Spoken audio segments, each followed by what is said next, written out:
Class 8 Advanced Math Lesson 2A Example 8 এই question exam প্রত্যেকবার আহি আছে এই কোশ্চেন বহুত এক্সামৰ কাৰণে বহুত ইম্পৰ্টেন্ট কোশ্চেন হয় ঠিক আছে প্ৰথম তোমালোকে গিভেন পাৰ্ট লিখি লবা গিভেন কি দিয়া আছে p = 3 1/3 প্লাস 3 মাইনাস 1/3 তাৰপিছত তোমালোকে লিখিবা টু প্ৰুভ কৰিব কি দিছে 3p³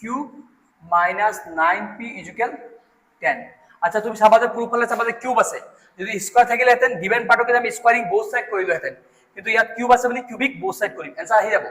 আর যদি স্কয়ার থাকে স্কয়ারিং বোথ সাইড আর কিউব থাকিলে কিউবিক বোথ সাইড ঠিক আছে পুরো বিচার হবে ইয়ার পর আমার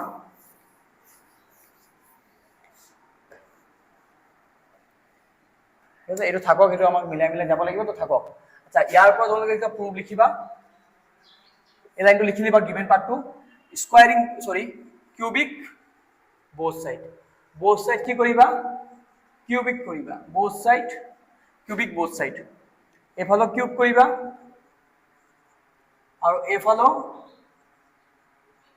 কিউব করিবা ঠিক আছে দুনো ফালে কিউবিক করিবা তোমাদের এটা ফর্মুলা মনত আছে a + b হোল কিউবের ফর্মুলা মনত কই লবা a³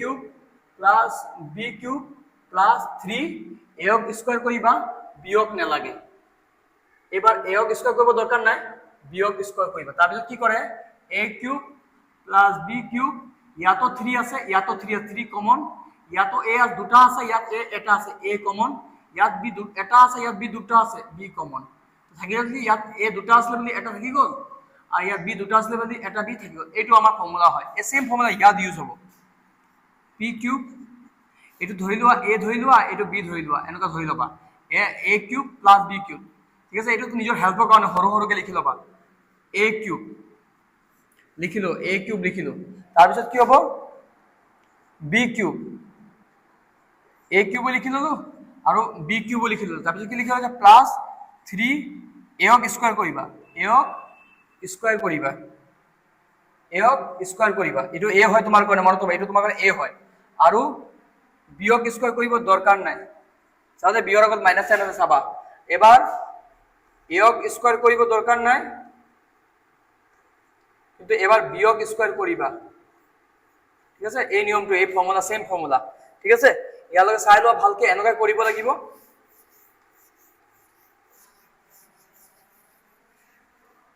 আর আমার এই ফর্মুলাটো ইউজ হ'ব যোনটো মই লিখি থৈছো p³ জানাই পাওয়ারে কাটিং হয়ে যায় কি আছে 3 থাকিলে পাওয়ারে কাটিং হয় 3 1 -1 আছে দেই আর ইয়াত সেম আমি কমন লৈছো ইয়াতো 3 আছে ইয়াতো 3 আছে 3 কমন লবা ইয়াত a 3/1/3 মানে দুটা আছে ইয়াত 3 1/3 এটা আছে তো এটা কমন লবা কমন ললা তাৰপিছত 3 -1/3 3 -1/3 দুটা আছে এটা কমন লবা ব্র্যাকেটত কি লিখিবা থাকি যোৱাখিনি দেখো কি আছে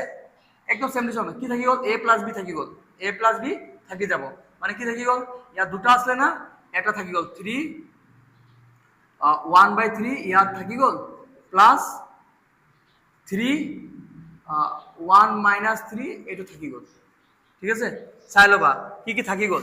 ইয়াৰ পৰা ইয়াত 3 1/3 দুটা আসলে এটা থাকি গল ইয়াত 3 - 1/3 দুটা আসলে এটা থাকি গল বা ইয়াতো তুমি চাব পাৰা যে ইয়াত কি লিখিব লাগে 3ab লিখিব লাগে আৰু a + b লিখিব লাগে আৰ ফৰ্মুলা যদি ফলো কৰিব মন নাই একো নাই আমাৰ ফৰ্মুলা মতে বা a³ + b³ + 3 a স্কয়াৰ কৰিব লাগে বিয়োগ না লাগে +3 a স্কয়াৰ কৰিব না লাগে বিয়োগ স্কয়াৰ কৰিব লাগিব আৰু a আৰু b তুমি নিজৰ ধৰি লবা যোনটো তোমাৰ আগত ধৰিব কৈছো ঠিক আছে আচ্ছা তারপর কমন লবা 3 কমন ললো 3 1/3 দুটা আসলে এটা কমন ললো 3 -1/3 দুটা আসলে এটা কমন ললো আর থাকি গল তো বেকার ভিতৰত 3 1/3 দুটা আসলে না এটা থাকি গল আৰু 3 -1/3 দুটা আসলে না এটা থাকি গল ইজি হয় খালি রুল বিলাক মনত থবা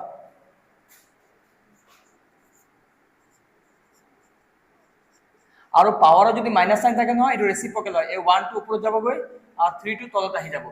ঠিক আছে 3 দুটা থাকিলে কেটা 3 লয় এটা 3 লয় আর 1/3 ইনটু মানে কি প্লাস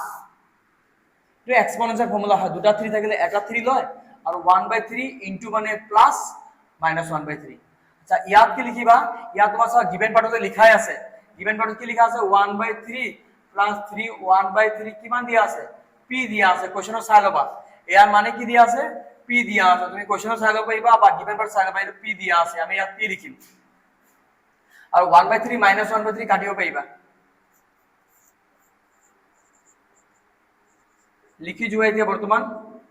একো টাচ কৰি নিদিবা ফৰককে মাইনাস এর কি হল 0 হৈ গল 1/3 মাইনাস 1/3 0 হৈ গল, থাকক একো নকৰিবা যেনেকুৱা আছে থাকি দিও, থাকিব দিয়া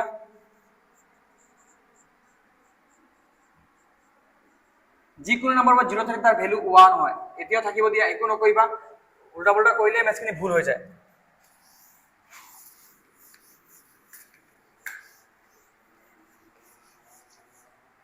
তাৰপিছত p কিউব 3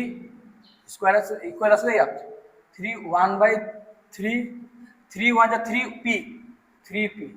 এতিয়া এটা কাম কৰা এলসিএম লৈ লোৱা, এতিয়া এলসিএম লৈ লোৱা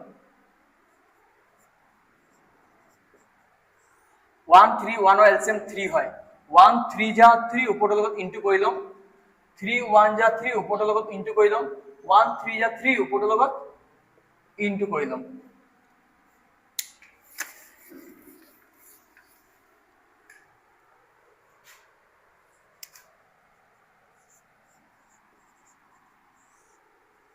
3 3 যা 9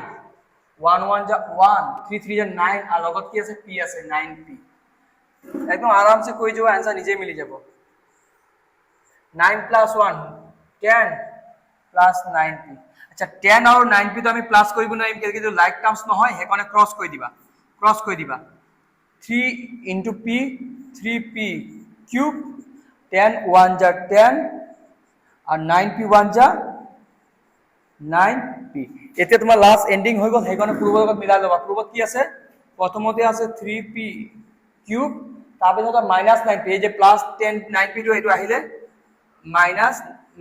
9p হৈ যাব, তো মাইনাস 9p আৰু ইকুয়াল পাওয়াৰ কি আছে 10 to 10 থাকিব দিয়া, তেতিয়া আমাৰ পূৰ্বৰ লগত ম্যাচিং হৈ যাব, এনেকুৱা কৰিব লাগিব এক্সামত তেতিয়া ফুল মাৰ্কস পাবা, ঠিক আছে কোনো প্ৰবলেম নাই। এই ফৰ্মুলাটো ফৰ্ম কৰিবা a cube plus b cube 3a square plus b 3ab square, এই ফৰ্মুলা ফলো কৰিলে आंसर